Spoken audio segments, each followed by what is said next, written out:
Cigarette smoking is injurious to health. It causes cancer. ধূমপান স্বাস্থ্যের পক্ষে ক্ষতিকারক। ইহা কর্কট রোগের কারণ।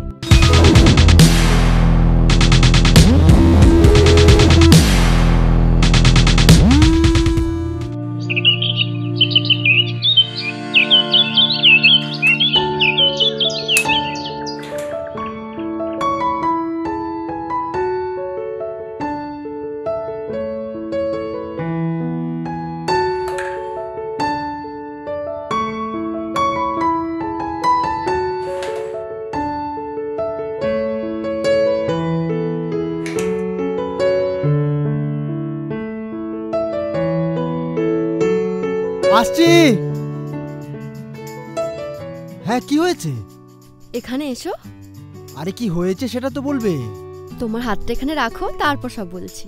কি আশ্চর্য, আমি চা বানাতে বানাতে চলে এলাম। আচ্ছা ওকে, এই নাও, রাখলাম। কিছু বুঝতে পারছো রবি? না তো, কিছু বুঝতে পারছি না। কি মুশকিল, বোঝার চেষ্টা করো। দেখো দেখো ছোট রবি কেমন নড়াচড়া করছে। এই হ্যাঁ তো, এই নড়ছে নড়ছে, বুঝতে পারছি। রোজ এভাবেই আমাকে জানান দেয়, বুঝলে? বুঝলাম, কিন্তু আমি তো চা বানাতে বানাতে চলে এলাম। আমি তাহলে তোমার জন্য চাটা বানিয়ে আনি। আসি।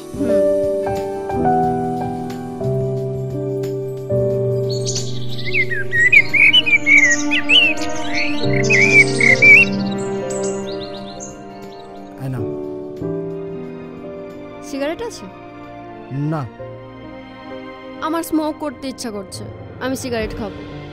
তোমার এই সময় সিগারেট খাওয়া একদম বারণ, বুঝলে? কেন? তুমি খেতে পারলে আমি খেতে পারবো না? তুমি কনসেপ্ট করার পর থেকে তুমি ভালো করে জানো যে আমি সিগারেট খাওয়া ছেড়ে দিয়েছি। আমি বিশ্বাস করি না। অদিতি, তুমি কি আমার কাছ থেকে সিগারেটের স্মেল পাও? পাও না তো? আচ্ছা, বাড়ির মধ্যে কোথাও পেয়েছো? ঠিক আছে, কিন্তু একটা খেলে কিছু হয় না। না মানে একদম না।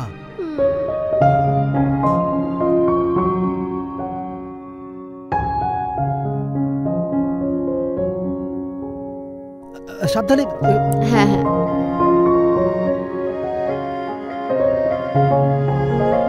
I love you. Love you too. যাও, সাবধানে।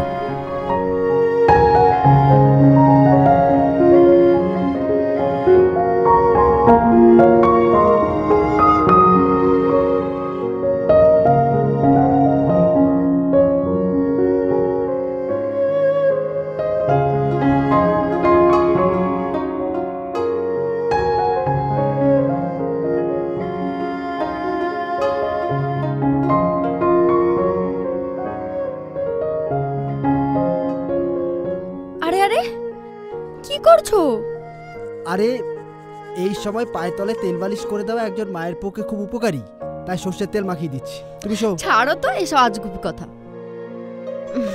এই শোনো না, আমার খুব লুডো খেলতে ইচ্ছে করছে। যাও না, লুডোটা নিয়ে এসো। মানেটা কি? এখন এত রাতে? হ্যাঁ, এখন এত রাতে। আচ্ছা ঠিক আছে ঠিক আছে ঠিক আছে, হাইপার হতে হবে না। তুমি শো, আমি নিয়ে আসছি।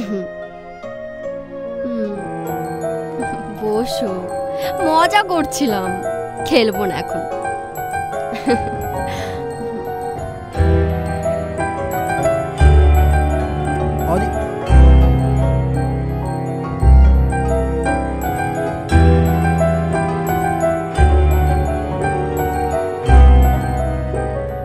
আমি আসছি, সাবধানে থেকো।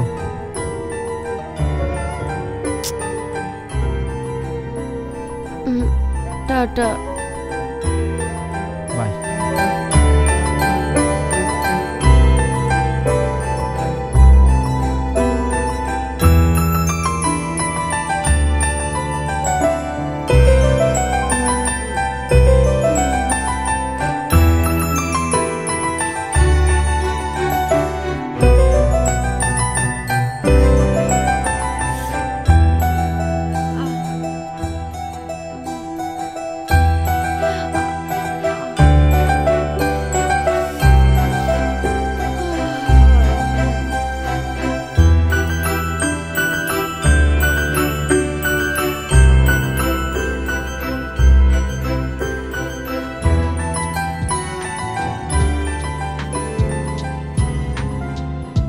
অদিতি, ঘুম থেকে উঠে তোমার জন্য রান্নাঘরে মাদার্স হরলিক্স করা আছে, খাবে। ঠিক 10টার সময় 2টো ডিম সেদ্ধ করা আছে, খাবে। Love you. পাগল একটা।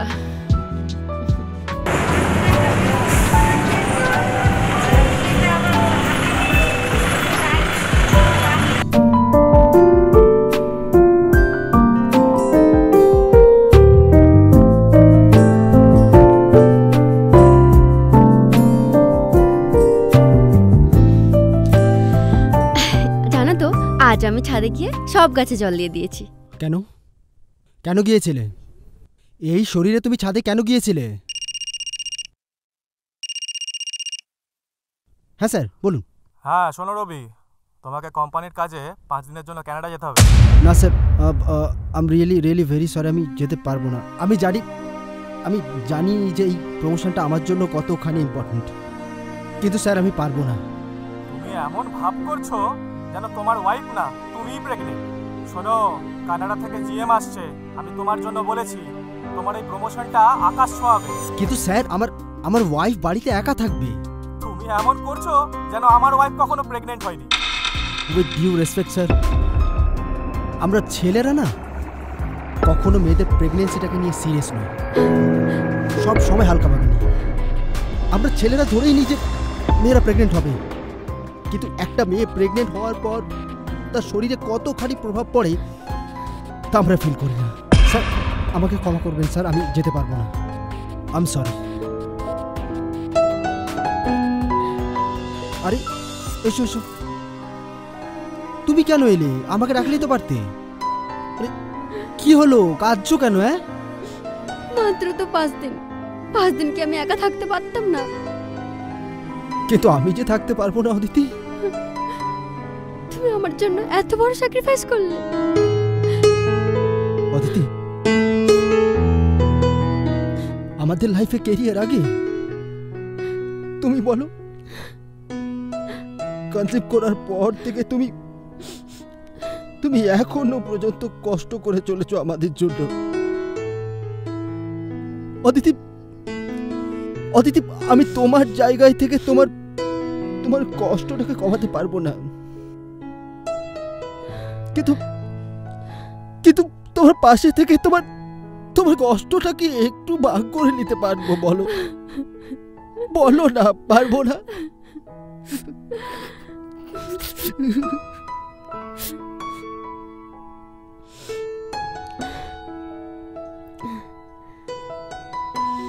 মা হওয়া